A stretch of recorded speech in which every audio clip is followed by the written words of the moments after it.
Assalamualaikum warahmatullahi wabarakatuh. Jumpa lagi dengan hari siang. Selamat pagi, semangat pagi, dan salam sehat untuk semua. Ya, hari ini kita akan bertemu kembali dalam bahasan tentang investasi dan judi, nyaru dan haru. Ya, simak terus video ini hingga tuntas, dan jangan lupa subscribe, like, share, and comment. Oke, kita mulai saja.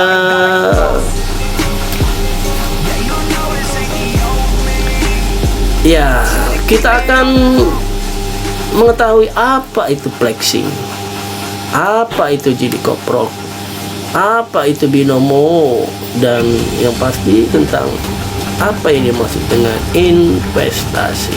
Semua ada resikonya, waspadalah. Ya, lanjut. Flexing, investasi, judi koprok, binomo, semua ada affiliate. Affiliate itu apa? Orang yang memperkenalkan diri, orang yang menawarkan, orang yang menarik, orang yang memprovokasi, dan seterusnya. Untuk mana? Untuk ikut dalam, ya, ada yang terkadang kita ketemu di keramaian, judi koprok, ada juga binomo, affiliate, investasi juga pasti ada yang menawarkan, dan ada yang memflexing, yaitu orang yang memancing-mancing, memamerkan bahwa nih hasilnya pokoknya kaya tanpa menyampaikan resiko-resiko yang akan dihadapi. Tapi kalau investasi pasti ya semuanya kita akan bahas. Oke.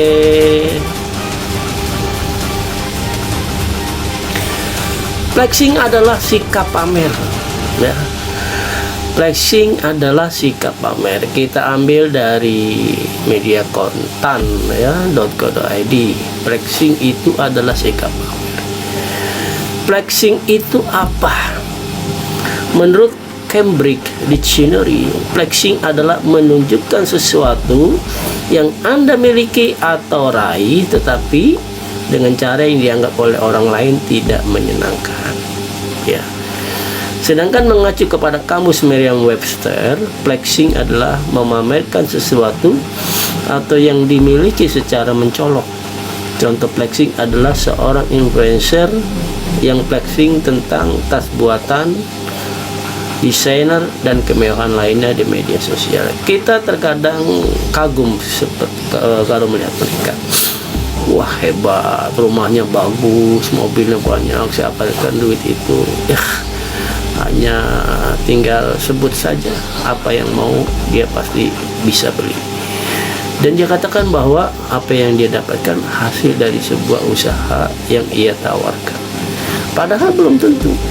Dia memamerkan itu bahwa ini hasil bisnis ini. Sehingga apa? Diharapkan ada orang yang ditawarkan, tuh, dia berhasil. Kita harus waspadai itu, jangan-jangan ada usaha lain atau pinjaman, ada promotor, ada endorsement, ya, tapi dia pergunakan untuk menawarkan apa yang dia targetkan. Misalnya apa? Ya, katakan sekarang sedang ramai dengan misalnya binomo, binary option, ya, dan banyak-banyak lain, ya, hal-hal sejenis. Dengan cara apa? Dengan cara flexing supaya orang menarik, tapi prosesnya dia tidak sampaikan bahwa resiko-resiko tidak disampaikan, karena targetnya adalah ayo ikut, pokoknya kamu kaya, pokoknya kamu berhasil, lihat nih hasilnya, kan kamu lihat sendiri. Oke, nah itu seperti itu.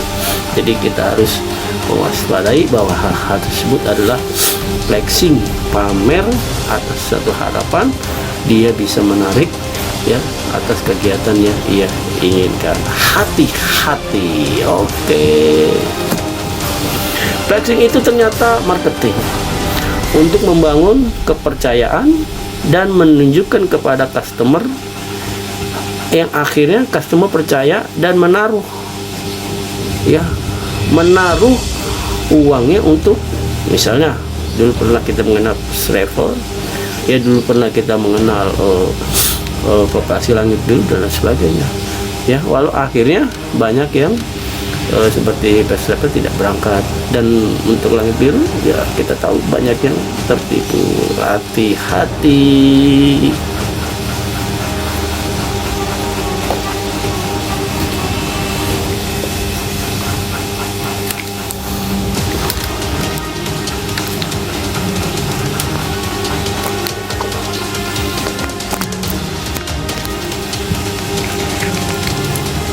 Lanjut.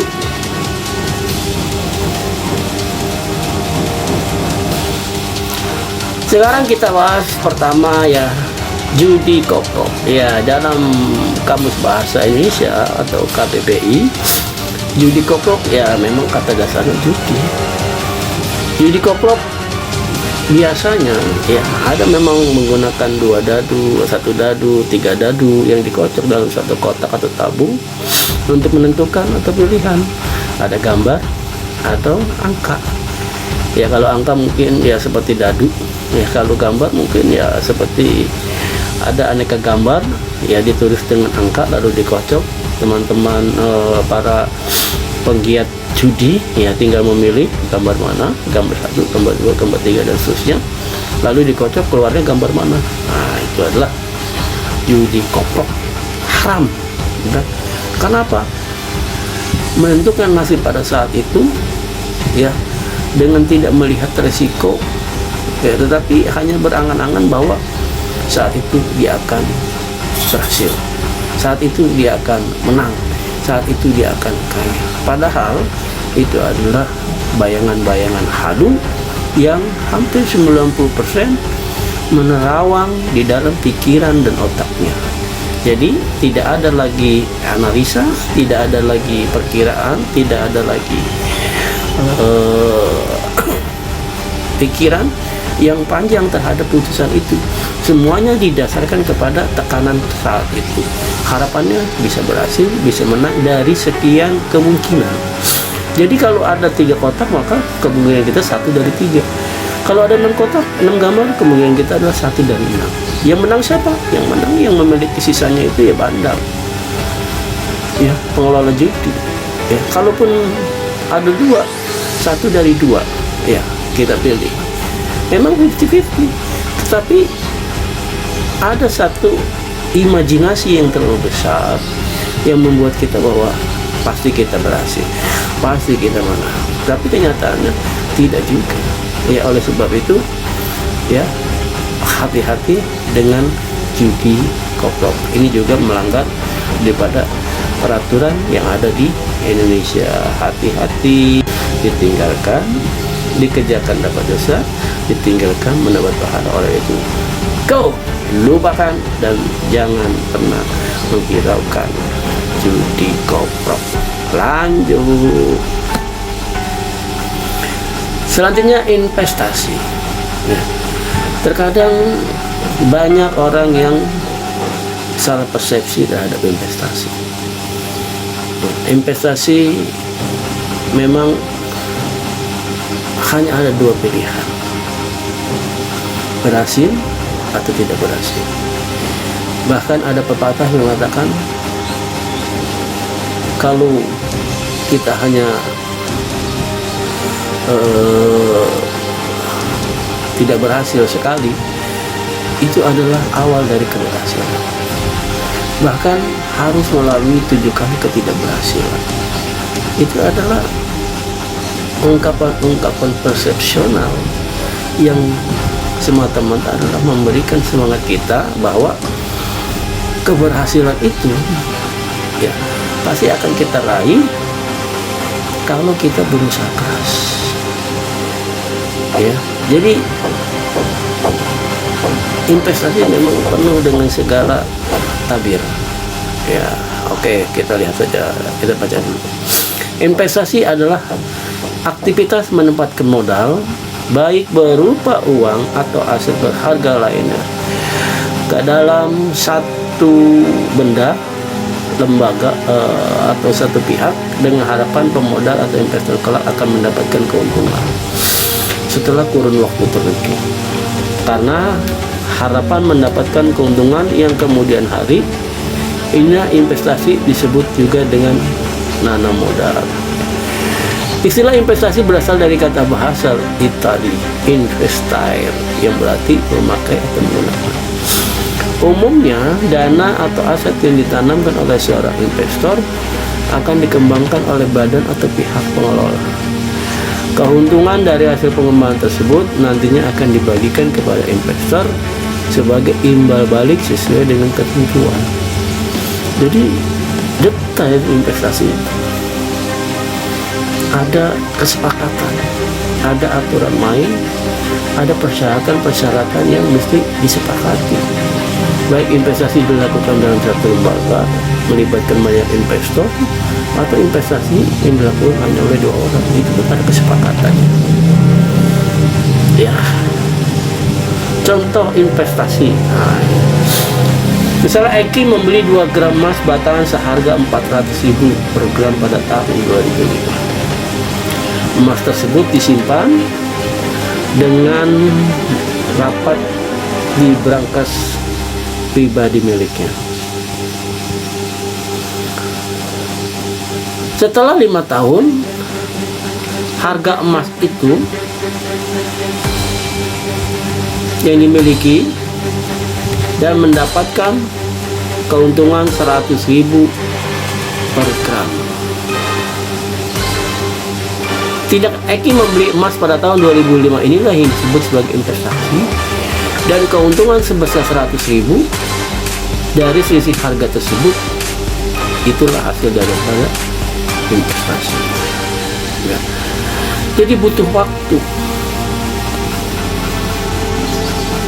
tidak serta-merta. Memang pada saat kalau kita melihat pergerakan emas, memang sehari 2 hari itu ketahuan. Ya, kita beli emas saat ini, seminggu kemudian kita lihat berapa harga emas. Kita beli berarti itu 100.000. Lalu kita jual, itu ternyata 2 minggu kemudian naik 110.000. Nah, itu berarti keuntungan kita pada saat kita investasi emas. Jelas barangnya kita pegang atau kita titipkan di lembaga resmi yang mempunyai kesepakatan. Ya, jangan uangnya, emasnya kita beli, emasnya kita tidak pegang atau tidak ada kesepakatan. Yang ada jadi bodoh. Oleh sebab itu, kalau kita berinvestasi emas, maka sesuatunya harus jelas. Mana barangnya? Sini saya pegang ke rumah, nih uangnya saya kasih. Ya, lalu pada saat harga emas itu naik, Pak, saya mau jual emas saya. Kelihatannya harganya naik, maka akan diberikan sesuai dengan harga terbaru. Itulah hasil dari sebuah investasi. Seperti kita ingat pada tahun 98, di mana harga emas naik 10 kali lipat, bahkan bisa 20 kali lipat. Banyak yang saat itu orang menjadi kaya mendadak. Itu adalah hasil dari sebuah investasi yang dilakukan ya oleh para pembeli emas. Dan kita tidak mengira kalau kenaikan itu terjadi seperti itu. Jadi memang banyak hal-hal yang mempengaruhi. Oleh sebab itu, investasi penuh dengan segala risiko dalam jangkauan waktu tertentu yang kita inginkan. Oke, lanjut. Tujuan investasi. Berikut beberapa tujuan penting dari investasi. Yang pertama, untuk mendapatkan penghasilan tetap. Ya, misalnya kita nggak jauh-jauh lah, kita deposito, lalu kita ambil uangnya setiap bulan di bank. Dari bank kita ambil, kita cairkan, kita naruh 1 miliar misalnya. Ya, lalu range-nya kita ambil setiap bulan menjadi penghasilan utuh, dan uang kita utuh di bank dengan catatan dan monitor yang pasti. ya tidak ada omong kosong di situ. Dan bank-bank yang kita tempatkan sebagai lembaga untuk menaruh uang kita harus yang jelas, jangan bank-bank yang karbitan atau bank-bank yang tidak jelas, ya, bank-bank rentan dan sebagainya. Nanti uang kita hanya dipergunakan untuk membagi keuntungan yang seharusnya memang kita. Nanti pada saat 2 bulan 3 bulan seterusnya ternyata uang kita lagi. Hati-hati. Oke, yang kedua, untuk memperoleh kehidupan yang lebih layak dan stabil di masa yang itu adalah harapan. Ya, harapan kita naruh uang untuk investasi, ya, dalam bentuk emas sebagai ujung-ujungnya adalah memakai uang, dan harapan ada akan hidup yang lebih layak di masa-masa yang datang. Ya, resikonya ya kalau emas nggak mungkin turun, kalau saham mungkin bisa turun, karena saham itu kan bagian dari modal perusahaan yang bisa saja kolap, bangkrut karena hal-hal tertentu. Kalau emas tidak mungkin turun, tanah tidak mungkin turun. Ya, jadi kalau saham, obligasi dan sebagainya itu bisa saja mengalami kontraksi dan resikonya 50-50. Tapi kalau emas dia akan selalu progres, akan selalu grow. Ya. Selanjutnya berguna untuk membangun. Selanjutnya berguna untuk membangun usaha, mengembangkan usaha. Ya, kan uang yang akan kita investasikan oleh yang menggunakan uang itu dipergunakan untuk mengembangkan usaha, memutar, sehingga terjadi siklus ekonomi yang lebih bagus. Ketimbang uang kita simpan di bawah bantal, uang itu tidak bergerak. Tetapi kalau simpan di bank, uang itu akan didistribusikan kembali, dipinjamkan, lalu uang itu akan digunakan oleh para pengusaha untuk membangun usaha. Ya, pasti uang kita akan bermanfaat, dan dari hasil usaha itu nanti kita akan diberikan sesuai dengan persentase yang disepakati. Ya, kalaupun kita investasi usaha mungkin 50-50, mungkin juga ada persentase tertentu yang dibagi berdasarkan kesepakatan. Lanjut, membentuk dan mengontrol dana untuk satu kepentingan khusus. Contohnya seperti kepentingan sosial, kepentingan ekspansi dan sebagainya. Ya, terkadang memang dana yang kita simpan itu di bank dipergunakan untuk hal-hal tersebut, namun tidak mengurangi hasil yang sudah disepakati, karena itu bagian dari persentase kecil hasil dari sebuah usaha. Lalu mengurangi tekanan inflasi. Ya, kalau uang susah dicari, maka nilai uang itu akan semakin tinggi. Dan sementara barang berserakan, sementara barang kurang karena tidak ada perputaran uang, atau tidak ada modal, ya, sehingga barang sulit, orang memproduksi sulit, sehingga output yang ingin dibeli oleh masyarakat menjadi semakin sedikit, maka akan terjadi inflasi. Karena apa? Karena barang susah. Inflasi itu kan terjadi apabila sesuatu yang kita cari, yang kita butuhkan itu sedikit, dan yang mencari itu banyak. Jadi mencari itu banyak. Katakan dari 100 orang, barang hanya 3, maka nilai barang itu akan mahal. Tapi sebaliknya bila ada 100 orang, barang itu 100, mungkin harga akan normal. Oleh sebab itu, fungsi kita investasi menghindari terjadinya inflasi, bahkan bisa menekan terjadinya inflasi. Lalu, investasi dapat digunakan untuk menjaga hubungan antar usaha. Uang yang kita tanam, baik di satu lembaga bank atau satu saham, ya, karena itu kan ujungnya dari uang kita, maka akan membentuk komunitas, ya, dari modal yang ada akan sehat, akan terbentuklah hubungan-hubungan antara perusahaan untuk saling melengkapi dan bersama-sama untuk melakukan usaha, mengembangkan usaha, dan mensejahterakan siapapun yang terlibat di dalamnya, serta orang-orang yang akan menikmati dari hasil perusahaan.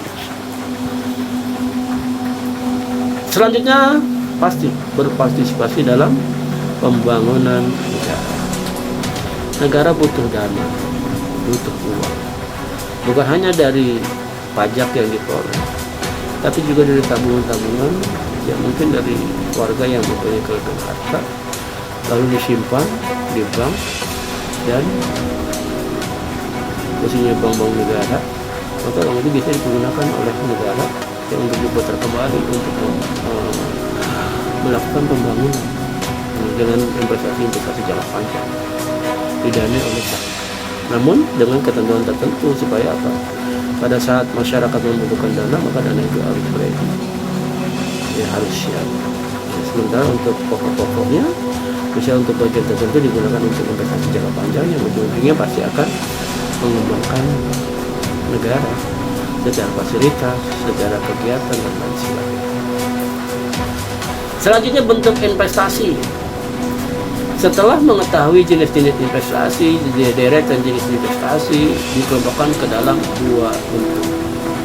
Yang pertama, investasi aktiva real, yaitu investasi yang dilakukan oleh seseorang, baik yang bentuknya terlihat maupun tidak terlihat, seperti investasi tanah. Tadi saya katakan bahwa tanah, investasi logam, emas, investasi properti, perumahan, ya. Bisa ada lahan-lahan tertentu yang terbuka dan mungkin tidak bermanfaat banyak, ya, lahan kosong, lalu dibangunlah perumahan. Banyak yang membeli, maka nilainya akan naik, akan menjadi pertumbuhan. Lahan yang tadinya lahan kosong, pada saat terjadi transaksi jual beli properti, ya, properti itu akan hidup. Banyak komunitas masyarakat melakukan kegiatan sosial, jual beli dan sebagainya, maka akan terjadi pertumbuhan ekonomi. Dan nilai-nilai properti juga akan semakin meningkat apabila dimungkinkan banyak memberikan manfaat atau yang lebih terhadap orang yang mau membeli rumah tersebut atau properti tersebut. Selanjutnya, investasi aktiva financial. Investasi aktiva financial dilakukan oleh investor sebagai bentuk security. Contohnya deposito saham ini hanya untuk mengamankan uang, tapi ada hasilnya. Kalau saham memang ya, kita harus memilih saham-saham perusahaan mana yang kira-kira progresif, ya, yang notabene dianalisa akan mengalami pertumbuhan tersebut. Ya, kalau kita lihat perusahaan-perusahaan yang bergerak di bidang komunikasi, hiburan, makanan, farmasi, dan kebutuhan kita masyarakat pasti dijamin akan progres. Cuma harganya mahal karena hasilnya pasti kelihatan progres. Terutama tadi yang saya katakan, yang komunikasi, informasi, farmasi, makanan, karena makanan kan orang akan semakin banyak, sehingga orang akan semakin butuh banyak makanan gitu. Ya, ini sih teknologi dan sebagainya. Oke, lanjut. Ya, jenis-jenis investasi ya tadi sudah disampaikan ya, contoh properti, emas, saham, reksadana, investasi obligasi, investasi syariah, dan sebagainya. Ini pasti. Jadi Anda tanam uang, ya, di mana? Di properti, di emas, di saham, dan sosial. Oke, lanjut. Investasi berdasarkan jangka waktu. Nah, ini saya katakan tadi, kalau hanya 5 menit, ya maksimal 10 menit, ya 1 jam, itu investasi apa? Itu sangat unlogik. Menganalisa satu keuntungan dalam waktu tertekan itu biasanya pikiran kita tidak logik. Yang ada hanya halu, ya. Nah, seperti tadi judi kopro. Selanjutnya, investasi jangka panjang. Nah, ini bagian dari investasi berdasarkan waktu.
Kalau saham memang ya kita harus memilih saham-saham perusahaan mana yang kira-kira progresif, ya, yang notabene dianalisa akan mengalami pertumbuhan tersebut.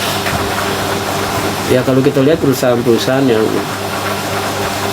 bergerak di bidang komunikasi, hiburan, makanan, farmasi, dan kebutuhan-kebutuhan vital masyarakat pasti dijamin akan progres. Cuma harganya mahal karena hasilnya pasti gitu. Hasilnya pasti kelihatan progres, terutama tadi yang saya katakan ya, untuk komunikasi, informasi, farmasi, makanan. Karena makanan kan orang akan semakin banyak, sehingga orang akan semakin butuh banyak makanan, minuman, ya, industri teknologi dan sebagainya. Oke, lanjut. Ya, jenis-jenis investasi ya tadi sudah disampaikan ya, contoh properti, emas, saham, reksadana, investasi obligasi, investasi syariah, dan lain sebagainya. Ini pasti. Jadi Anda tanam uang ya, di mana? Di properti, di emas, di saham, dan seterusnya. Oke, lanjut. Investasi berdasarkan jangka waktu. Nah, ini saya katakan tadi, kalau hanya 5 menit ya, maksimal 10 menit ya, 1 jam, itu investasi apa? Itu sangat unlogik. Menganalisa satu keuntungan dalam waktu tertekan itu biasanya dipikirkan kita tidak logik. Yang ada hanya halu ya, nah, seperti tadi di Koko. Selanjutnya investasi jangka panjang. Nah, ini bagian dari investasi berdasarkan waktu. Investasi jangka panjang, investasi yang membutuhkan waktu lebih dari 3 tahun untuk mendapat keuntungan. Kamu dapat menikmati hasil dari investasi ini dalam 5 tahun, belasan tahun, hingga puluhan tahun yang akan datang. Return yang dihasilkan oleh investasi jangka panjang itu jauh lebih besar dibandingkan investasi jangka pendek. Investasi ini cocok bagi yang kamu membutuhkan tabungan untuk keperluan masa depan, ya, pendidikan, kebutuhan nikah, pensiun, dan sebagainya. Dan contoh investasi jangka panjang, saham, investasi emas. Emas pasti akan progres. Dalam jangka waktu dekat mungkin nggak kelihatan, tapi dalam jangka waktu panjang pasti kelihatan. Saham juga untuk perusahaan yang progresif. Ya, lalu investasi jangka pendek tadi, ya, investasi yang memungkinkan kamu mendapatkan keuntungan kurang dari 3 tahun, dikonversikan dengan uang atau jual. Namun perlu diingat bahwa investasi jangka pendek ini memberikan return yang lebih kecil, sehingga cocok untuk memenuhi kebutuhan dalam waktu dekat seperti deposito sebulan, setahun gitu ya, dan lain sebagainya. Oke, next. Jika dulu investasi mengharuskan untuk melakukan administrasi yang rumit, saat ini investasi dilakukan dengan mudah dan murah hanya dengan berbagai smartphone. Misalnya, ya, ini di marketplace ya, Anda dapat melakukan investasi melalui produk-produk investasi Tokopedia. Ini contoh. Beli emas, reksadana, ya, investasi pun bisa dimulai dari nilai yang sangat kecil, 500. Ya, tapi ya memang harus Anda perhitungkan. Tapi ini jauh lebih ya baik ketimbang saudara investasi ke judi koprok. Itu bukan investasi, itu judi ya. Ada 3 cara kaya dengan investasi properti. Nah, ini kan proses analisa. Yang pertama, harga pasarnya bagaimana, lalu mengawal dengan investasi rumah, lalu sabar dalam menjalani dunia investasi. Enggak ada tekanan. Lalu kita harus senantiasa untuk melakukan kontrol ya terhadap perkembangan properti. Ya, properti itu pasti akan meningkat seiring dengan perjalanan tumbuhnya banyak manusia. Karena orang akan semakin mencari tempat tinggal. Nah, otomatis itu merupakan satu prospek yang jauh ke depan. Nah, contoh cara membeli saham online. Nah, ini juga caranya. Yang pertama, buka rekening saham. lalu kita deposit softwarenya, online trading ini yang benar ini ya. Lalu beli atau jual saham via software, dan kita harus pelajari strateginya. Biasanya ya, ini investasinya tidak dalam tekanan ya, untuk waktu-waktu jangka pendek tidak. Ini bisa Anda jual, bisa Anda tahan, dan pada saat bagus bisa Anda jual, pada saat harga saham murah Anda beli banyak, nah pada saat harga bagus Anda jual. Jadi tidak ada saat itu harus jual, saat itu harus beli, tidak ada. Semuanya sesuai dengan selera Anda. Manfaat investasi. Nah, ini investasi ada manfaatnya. Yang pertama adalah meningkatkan aset. Hal ini diterapkan pada investasi seperti pembelian rumah, apartemen, ya rumah yang akan naik kelak harganya. Namun peningkatan aset ini tidak didapatkan dalam waktu singkat, enggak singkat, jadi butuh waktu yang lama dan kesabaran.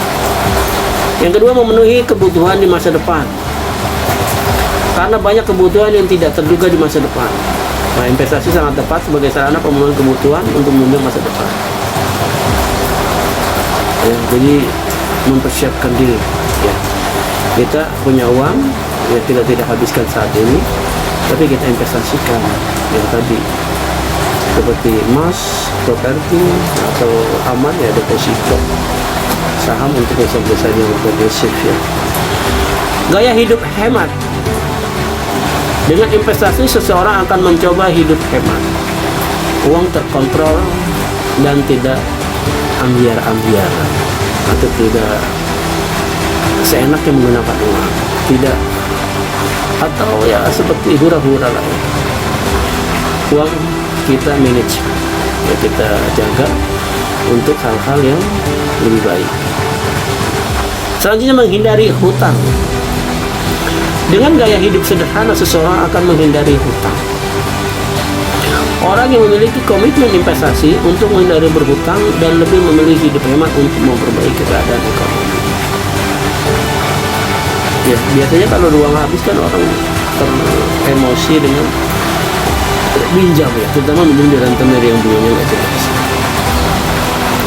Bunga berbunga, dan Anda akan terlibat di dalam kurungan bunga yang seenaknya saja rentenir melakukan penambahan bunga-bunga yang nggak jelas, sehingga akan terlilit Anda oleh hutang yang hanya sedikit tapi harus membayar bunga lebih besar. Hati-hati. Oke. Resiko investasi ya. Investasi itu ada resikonya, jangan salah. Nggak selalu untung terus, tidak. Rugi ya, kalau rugi ya di investasi aja, cabut investasi. Buat apa kalau perusahaan mungkin ya tinggal sisanya saja mungkin modalnya ya. Nah, ini kan banyak faktor ya. Yang pertama adalah resiko bisnis. Dengan kondisi puka itu istilahnya situasi tidak menentu ya, maka segala hal yang mungkin saja terjadi, bisa positif bisa negatif. Itu adalah resiko bisnis. Bahkan ada force major, bencana alam dan sebagainya, itu resiko yang tidak bisa diduga ya. Seperti saat ini adalah banyak terjadi gempa bumi. Kalau dia invest di pinggir pantai lalu tersapu ombak, hancur lebur, walaupun mungkin diasuransikan, tapi itu semua akan menjadi sebuah resiko ya. Lalu liquidity resiko. Liquidity resiko itu kelancaran uang yang dipergunakan ya. Jadi resiko likuiditas, resiko yang terjadi pada saat operasional, risiko jangka pendek, risiko karena uang operasional habis dan sebagainya ya, karena mungkin sepi order dan sebagainya, sehingga mengalami stagnasi operasional atau kelambatan operasional atau mungkin kemandekan operasional. Lalu financial risiko ya, mungkin ada saja uang-uang yang dipergunakan untuk operasional lalu ditaruh di saham dulu gitu ya, atau didepositkan dulu, ternyata banknya mengalami kebangkrutan dan sebagainya. Lalu banyak uangnya diinvest ke berbagai divisi yang mengelola uang jangka pendek. Nah, ini bisa mengakibatkan resiko finansial, ya, resiko yang berdampak pada keuangan yang ujung-ujungnya akan mempengaruhi operasional. Resiko country, ya, resiko situasi negara, ya, atau di mana ada faktor-faktor tertentu yang mengakibatkan negara membuat satu kebijakan khusus, ya, terhadap bisnis. Itu pasti ada efeknya, seperti pandemi, ya. Exchange risk, ya, risiko pada perubahan-perubahan keuangan dunia, ya. Nah, ini situasi krisis global dan sebagainya. Ini juga akan mempengaruhi investasi. Lalu ada beberapa faktor yang mempengaruhi lagi investasi, ya. Pertama, terjadinya perubahan tingkat nilai tukar. Nah, ini tadi bagian dari exchange risk, ya. Perubahan situasi dunia yang terhadap nilai tukar. Lalu suku bunga, ya, karena ada kebijakan-kebijakan tertentu yang menyebabkan suku bunga naik, ya, sehingga biaya membengkak dan seterusnya. Infrastruktur, ya.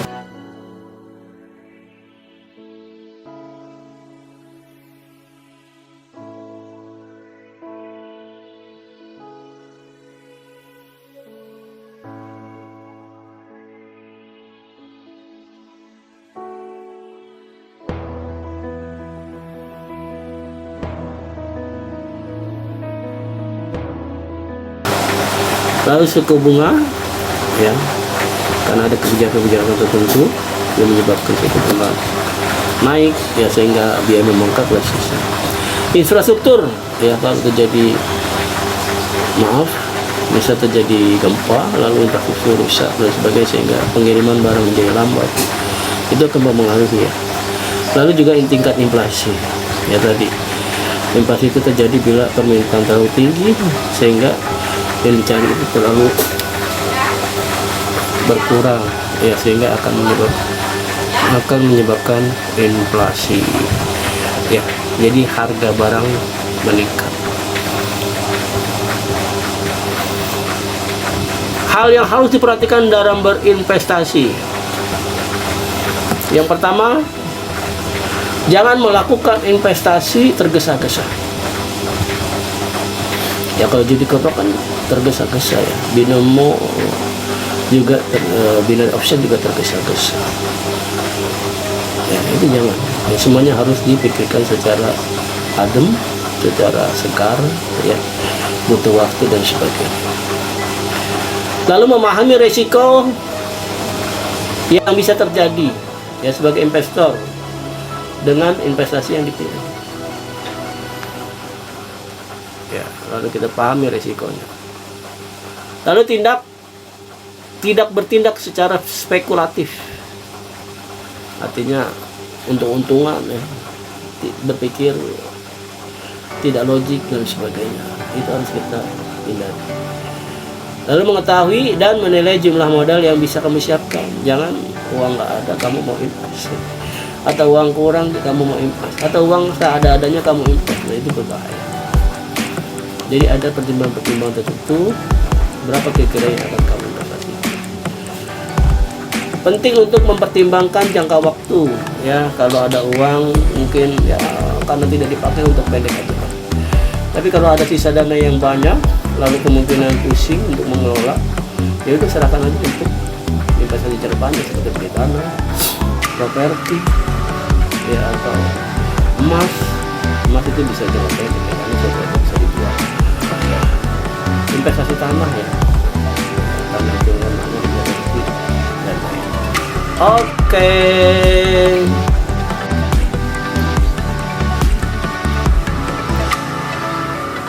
Dilansir di situs resmi, ya, tentang Binomo, adalah sebuah platform trading online yang menyediakan aset berupa pasangan mata uang asing, forex, saham, hingga emas dan perak. tersedia di 133 negara di dunia, salah satunya Indonesia. Aduh. Korban judi binomo berjatuhan, ada yang gila hingga bunuh diri.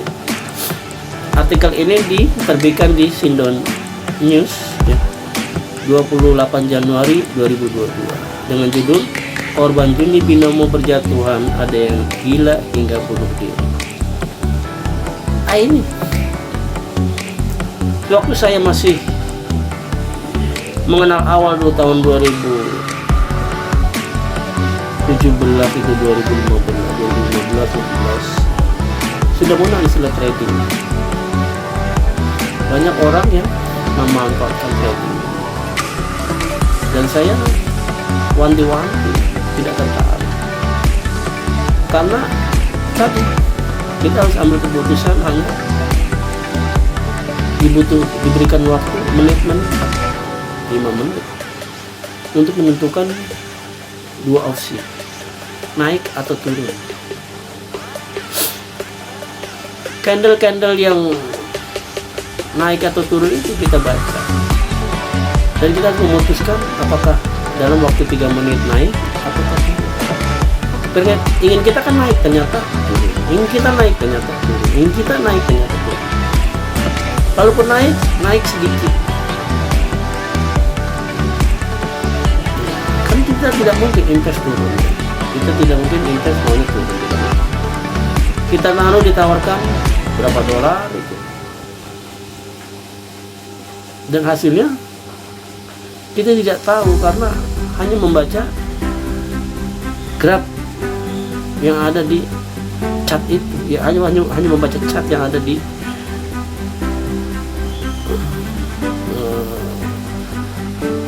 tampilan ini di dalam chat binomo. Situasinya seperti itu, naik turun, naik turun, naik turun. Kita hanya ada 2 pilihan dan itu sangat berisiko. Kenyataannya sekarang banyak korban yang berlimpah. Oleh sebab itu berhati-hati. Apakah ini termasuk judi? Banyak yang sudah mengatakan ini judi ya di media massa. Sekarang bahkan sedang akan diproses oleh kepolisian.